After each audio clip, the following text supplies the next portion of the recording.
இந்த ஆடிக்கு நம்ம சென்னை சில்க்ஸ்ல up to 50% off combo offer, uniform sari collections எல்லாம் சேர்ந்து சேவிங்ஸும் பிளாஸ்ட், கலெக்ஷன்ஸும் பிளாஸ்ட்.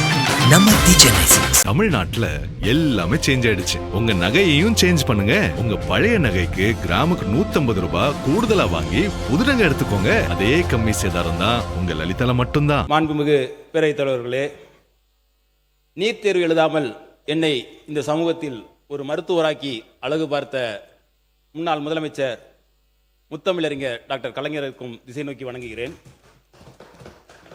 15 ஆண்டு காலம் ஒரு ராயவரம் கடியாப்பட்டி என்ற குக்கிராமத்தில் அரசு மருத்துவராக, வட்டார மருத்துவ அலுவலராக பணியாற்றி விருப்ப ஓய்வு கொடுத்து மீண்டும் எனக்கு 2 முறை வாய்ப்பு கொடுத்து எனது 2வது முறையாக சட்டமன்ற உறுப்பினராக்கிய முன்னாள் முதலமைச்சர் மாண்புமிகு கழகத் தலைவர் தளபதி அவர்களை வணங்குகிறேன்.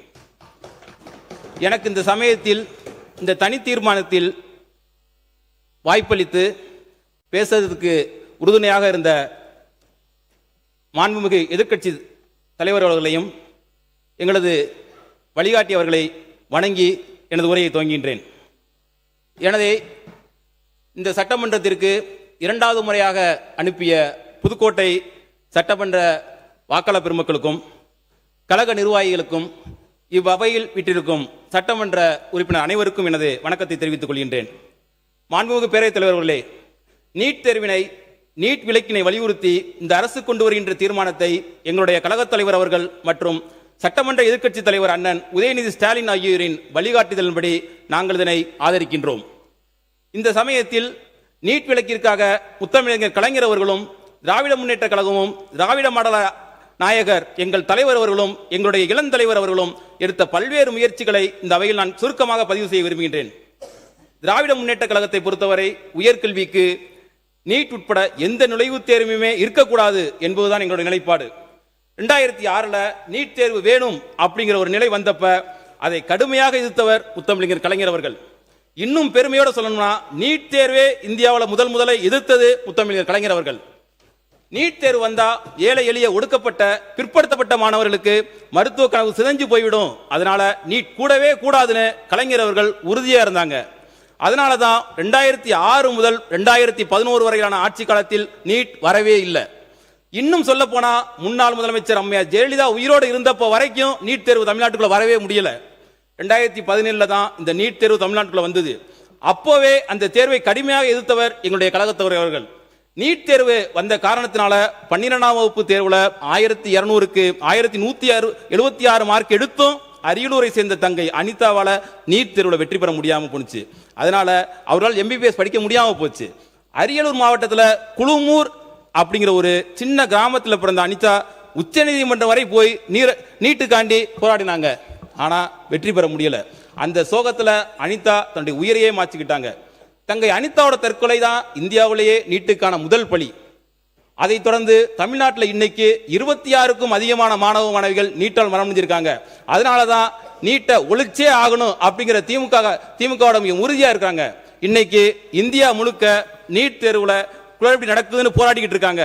ஆனா 10 வருஷத்துக்கு முன்கூட்டியே நீட் தேர்வே ஒரு குளறுபடி, நீட் தேர்வுங்கிறதே ஒரு ஸ்கேம் அப்படின்னு எங்க தலைவர் சொன்னாங்க. அதோட நாங்க நிக்கல. திமுக ஒரு புறமும் எங்களோட அரசு மறுபுறமும் நீட்டுக்கு எதிராக மக்கள் மன்றம், சட்டமன்றம், நீதிமன்றத்தில் பல்வேறு போராட்டங்கள் நடத்தினோம். 2021 எங்களுடைய தலைவர் தலைமையிலான ஆட்சி அமைஞ்சதுமே 5/6/2021 அன்னைக்கு நீட் பாதிப்புகள் குறித்து ஆராய ஓய்வு பெற்ற நீதியரசர் AK ராஜன் தலைமையில் ஒரு கமிட்டி அமைக்கப்பட்டது. அந்த குழு நீட் தொடர்பாக தமிழ்நாடு முழுவதும் அனைத்து தரப்பு மக்கள், பெற்றோர்கள், மாணவரோட கருத்துக்களை பெற்றது. அதன் அடிப்படையில் 14/7/2021 அன்னைக்கு அன்றைய கழக அரசுக்கு ஒரு அறிக்கையை சமர்ப்பித்தாங்க. அந்த அறிக்கையை வச்சு அன்றைய முதலமைச்சரான எங்களுடைய தலைவர் அவர்கள் தமிழ்நாட்டில் 12ஆம் வகுப்பு மதிப்பெண்ணை வச்சே மருத்துவம், பல் மருத்துவம், இந்திய மருத்துவம், ஹோமியோபதி உள்ளிட்ட படிப்புகளில் சேரலாம் அப்படிங்கிறத உறுதி சென்ற வகையில் the Tamil Nadu admission to undergraduate medical degree courses bill 2021 இதே பேரவையில் 13/9/2021 அன்னைக்கு கொண்டு வந்தாங்க. இதற்கு இடையில நீட் ஒரு தேசிய ஆபத்தா வரும் அப்படிங்கிறத உணர்ந்து 1/10/2021 அன்னைக்கு எங்களுடைய தலைவர் அவர்கள் முதலமைச்சர் இருந்தபோது 12 மாநில முதலமைச்சர்களுக்கு நீட் விலக்கை வலியுறுத்தி கடிதம் எழுதினாங்க. அந்த கடிதத்தில் கல்வி அப்படிங்கிறது நம்ம மாநிலத்தோட உரிமை, ஆகவே அதனை நாம் அதை பாதுகாக்கணும். அந்த அடிப்படையில் தமிழ்நாடு அரசு ஒரு சட்டத்தை கொண்டு வர முயற்சி எடுத்திருக்கு. இதுக்கு அந்தந்த மாநிலங்கள் ஆதரவு தரணும் அப்படின்னு சொல்லியிருந்தாங்க. இப்ப அந்த மசோதாவுக்கு வர்றேன். அந்த மசோதாவை அப்போதைய ஆளுநர் திரு ரவி அவர்கள் 2/2/2022 அன்னைக்கு அரசுக்கே திருப்பி அனுப்பித்தார். ஆனா எங்களது தலைவர் அடுத்த 6 நாட்கள்ல, அதாவது 8/2/2022 அன்னைக்கு உடனடியா சட்டமன்ற சிறப்பு கூட்டத்தை கூட்டி மீண்டும் நீட் விலக்கு மசோதாவை நிறைவேற்றி ஆளுநருக்கு அனுப்பி வச்சார். இந்த மசோதாவை இந்த முறையும் கிடப்பில் போட முடியாது, 2வது தடவை அனுப்பிச்ச மசோதா கிடப்பில் போட முடியாது. ஆகவே 15/3/2022 அன்னைக்கு ஆளுநரை நேரடியாக சந்திச்சு அந்த மசோதாவை உடனடியாக மாண்புமிகு குடியரசுத் தலைவர் அவர்களுக்கு அனுப்புங்க அப்படின்னு எங்க தலைவர் அவர்கள் வலியுறுத்தினாங்க. அதை தொடர்ந்து ஆளுநர் அவர்கள் அந்த மசோதாவை 4/5/2022 அன்னைக்கு மசோதாவை உள்துறை அமைச்சகத்துக்கு அனுப்பிச்சு வச்சாங்க. இதையடுத்து 4/9/2023 அன்னைக்கு உள்துறை அமைச்சகம் அந்த மசோதா தொடர்பாக சில விளக்கங்களை கேட்டாங்க. அதற்கான பதிலையும் அன்றைக்கு இருந்த எங்களோட அரசு சார்பில் தெரிவித்தோம். ஆனா 27/2/2025 அன்னைக்கு குடியரசுத் தலைவர் அவர்கள் அந்த மசோதாவுக்கு ஒப்புதல் தரல. அதாவது பிரசிடென்ட் வித்ஹெல்ட் தி அசெட் என்று தமிழ்நாட்டுக்கு பதில் வந்தது. ஆனா அமைச்சர் சொல்லும் போது பாத்தீங்கன்னா அதை கிடப்புல போட்டிருக்காங்க. அந்த நாங்க அனுப்பிச்ச மசோதாவை கிடப்புல போட்டிருக்கதா அமைச்சர் அவங்க சொன்னாங்க.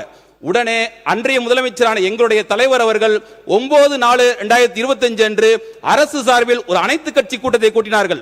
அந்த அனைத்து கட்சி கூட்டத்தில் எடுக்கப்பட்ட முடிவின் அடிப்படையில் அதை தொடர்ந்து தமிழ்நாடு சட்டமன்றம் ஒருமனதாக நிறைவேற்றி அனுப்பிய நீட் விலக்கு மசோதாவுக்கு ஒப்புதல் அளிக்கணும்னு தமிழ்நாடு அரசு சார்பில் உச்ச நீதிமன்றத்தில் வழக்கு தொடரப்பட்டது.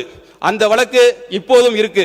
ஆனா கழக அரசு நீட் விலக்குக்காக பண்ண இந்த விஷயங்களை பத்தி எல்லாம் இந்த அரசு கொண்டு வர தீர்மானத்தில் எந்த விவரமுமே இல்லாதது எங்களுக்கு மிகுந்த ஏமாற்றத்தை அளிக்கின்றது. கழக அரசு தொடர்ந்த அந்த வழக்கை இந்த அரசு எப்படி நடத்திக்கிட்டு இருக்கா, அதுக்கு சரியான வழக்கறிஞர்கள் நியமிக்கப்பட்டுள்ளார்களா, இதையெல்லாம் விளக்க வேண்டிய பொறுப்பு இந்த அரசுக்கு இருக்கு. நீட் ஒழிப்புக்காக கழக அரசு மட்டுமல்ல, திமுகவும் பல்வேறு பணிகளை செஞ்சிருக்கு. திமுகவோட இளைஞரணி, மாணவரணி, மருத்துவணி சேர்ந்த ஆகஸ்ட் 2023 ஒரு மாபெரும் உண்ணாவிரத போராட்டத்தை தமிழ்நாடு எங்கும் நடத்தினோம். அன்னைக்கு எங்களுடைய இளந்தலைவர் இன்றைய எதிர்க்கட்சி தலைவராக இருக்கவங்க அமைச்சராக இருந்தாங்க. அமைச்சராக இருந்தால் போராட்டத்தில் கலந்து கொள்ள கூடாது என்ற விதி உண்டு. ஆனாலும் என் அமைச்சர் பதவியோட நம் மாணவர்களின் கல்விதான் முக்கியம்னு அன்னைக்கு உண்ணாவிரத அறப்போரை நடத்தி காட்டியவர் தான் எங்கள் இளந்தலைவர் அவர்கள். அது மட்டுமல்ல, நீட் விலக்கு கேட்டு பைக் பேரணி, நீட் விலக்கு கோரி கையெழுத்து இயக்கம், நீட் ஒழிப்பு கருத்தரங்கம் எல்லாம் எங்க எதிர்க்கட்சி தலைவர்களின் முன்னெடுப்புல கலைஞர் இணைய சார்பில் நடத்தப்பட்டது. இப்படி நீட்டுக்காக தொடர்ச்சியா நாங்க போராடிக்கிட்டு இருக்கோம்.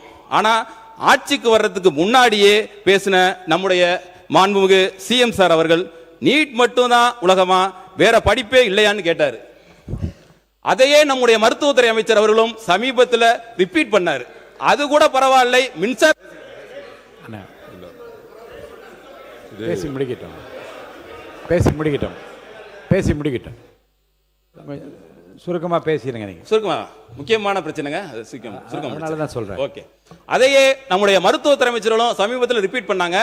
இது கூட பரவாயில்ல, மின்சாரத்துறை அமைச்சர்கள் ஒருபடி மேல போய் ஒரு விஷயத்தை சொன்னாரு. பிளம்பர், கார்பெண்டருக்கெல்லாம் நிறைய தேவை இருக்கு, அந்த தொழிலெல்லாம் கத்துக்கலாமேன்னு சொன்னாரு. அவர் ஏற்கனவே இருந்த ஆர்எஸ்எஸ் கொள்கை பாணியில குலக்கல்விக்கு ஆதரவா பேசி இருக்கிறாரு. அதுக்கு சமூக வலைதளங்களில் கடும் எதிர்ப்பு கிளம்பிருச்சு. மாண்பு உறுப்பினர் நீங்க தீர்மானத்தை சொல்லி முடிச்சிடறேன், வாய்ப்பு தர போறேன். தீர்மானத்தை ஆதரித்து பேசுகிற போது அதை ஒட்டிய கருத்துக்கள் சொல்லிக்கொண்டு வந்து நான் அமைதியாக இருந்தேன். இப்போ அதை தாண்டி இப்படிப்பட்ட விமர்சனங்கள் நீங்கள் கண்டிப்பாக தவிர்க்க வேண்டும். என்ன அப்போ பதில் சொல்லாவிட்டால் அப்புறம் கடைசியிலே சொல்லுங்கள் என்று அப்போ நீங்கள் சொன்னபடி நேரடியில் ஓடிக்கொண்டே இருக்கிறது. அப்போ எப்போ நீக்குவீர்கள் என்று கேட்கின்றீர்கள். அருள் கூர்ந்து தீர்மானத்தை ஆதரிக்கிற அந்த செய்தியை மட்டும் பேசி நீங்கள் முடிப்பது தான் பொருத்தமாக இருக்கும். இப்போ சொன்னதுக்கு அவங்க கண்டிப்பாக பதில் சொல்லவில்லை, நான் நீக்கி விடுவேன். பதில் சொல்லுங்கள். இந்த தீர்மானத்தை ஒட்டி தேவையில்லாத விஷயங்களை பேச மாண்புமிகு பேரவைத் தலைவர்களே, ஏனென்றால் தேவையில்லாத விஷயங்கள் பொதுப்பணித்துறை அமைச்சர் அவர்கள். மாண்புமிகு பேரவைத் தலைவர்களே, இந்த தீர்மானத்தில் அரசியல் தேவையில்லை, ஒருமனதாக நிறைவேற்றும். இது மாணவர்களுடைய எதிர்கால பிரச்சனை. தமிழக வெற்றி கழகத்துடைய தலைவர் தேர்தலுக்கு முன்பே ஏன் அரசியல் வருவதற்கு முன்பே தங்கை அனிதாவுடைய மரணத்தில் பங்கேற்றவர். அதிலேயே அவரோட நிலைப்பாடு தெளிவா இருக்கு. இதோட ஒரு 7-8 அறிக்கையை எங்களுடைய தமிழக வெற்றி கழக தலைவராக இருந்து முதலமைச்சராக இருந்து எல்லா விதத்திலையும் தன்னுடைய அறிக்கையை கொடுத்திருக்கிறாரு, தன்னுடைய பதிவை செய்திருக்கிறாரு. இந்த நீட் தீர்மானங்கிறது அரசியலுக்கு அப்பாற்பட்டு நாங்களும் குறை சொல்ல முடியும். அதனால திமுக என்ன செய்தது, ஒன்றிய அரசியல் மத்திய அமைச்சராக இருக்கும்போது என்ன செய்தது, அதுக்குள்ள போக விரும்பல. இங்க அரசியல் பேச வேண்டாம், பழைய வரலாறை பற்றி பேச வேண்டாம். எல்லா உறுப்பினர்களும் தமிழகம் முதற்கொண்டு இங்க இருக்கக்கூடிய எல்லா கட்சிகளும் பிஜேபியை தவிர எல்லோரும் ஒரே நிலைப்பாடில் இருக்கிறோம். இந்த இடத்துல அரசியல் பேசாமல் இந்த தீர்மானத்தை திமுக வழிமொழிந்து ஒருமனதாக தீர்மானத்தை நிறைவேற்ற நினைக்கிறோம். இதற்கு மேல அரசியல் பேசினாங்கன்னா எங்ககிட்டயும் எல்லா ஆதாரங்களும் இருக்கு, நாங்களும் பேசுவோம். தேவையற்ற நான் என்ன சொல்றேன் பாருங்க, மாண்புமிகு பொதுப்பணித்துறை அமைச்சர் அவர்கள் சொல்கிற கருத்து ஏற்புடையதாக இருக்கும். ஆனால் எல்லா ஆதாரங்களும் திரும்பவும் அந்த விவாதங்கள் வளர்ந்து வரலாறு திரும்ப திரும்ப பார்க்க வேண்டியது இருக்கும். அருள் கூர்ந்து பேசுகின்ற உறுப்பினர் இப்போது சுருக்கமாக இதை ஆதரிக்கக்கூடிய கருத்துக்களை மட்டும் பேசி முடிக்குமாறு நான் கேட்டுக்கொள்கிறேன். முக்கியமானதான் தலைவரை பேசுறேன். வரலாற்றில் நாங்கள் இருக்கிறோம், அதனால நாங்கள் பேசுறோம். வரலாற்றில் இல்லாதவங்க எப்படி பேசுவாங்க? ஒரு குழந்தை நேரடியாக இப்படி நீங்கள் பேரவையில் இப்படி நேரடியாக இப்படி பேசுவதை தவிர நான் அனுமதிக்க முடியாது. ஏற்கனவே நீங்கள் பேசிய பேச்சில் இந்த தீர்மானத்தை ஒட்டி இல்லாத கருத்துக்கள் எல்லாம் அவைக்குழு நீக்கப்படுகிறது. மாண்புமிகு உறுப்பினர் பேசி முடிக்கலாம். சரி, ஓகே. ஒரு குழந்தை மருத்துவர் ஆகணும்னா ஆசைப்படுதுன்னா அதை தடுக்க யாருக்குமே உரிமை கிடையாது.